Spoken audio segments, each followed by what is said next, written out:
жактан кат-кат булут калдайып, атыр жолдон иберчиктей айланып, чакмак чагып, чап-чорт этип чагылган кара мушук төккөн турат калдайып, ачык күндүн бүркөлгөнүн карачы, көйнөк кийбей ойноп кеткен баласы, ушул нөшөп жабаса деп уулуна, үйдөн тынбай энесинин санасы.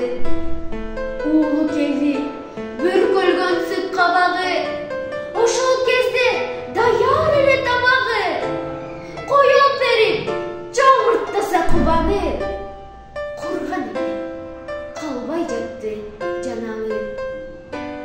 Уулуктады, төшөгүнө жай жатты, ошондо да эне тынчып калмакпы, кыйкыйктаса кыймылдатып акырын колунумду басты белем албарсы. Жайдыр кыштыр, жайлоо жутту иреби,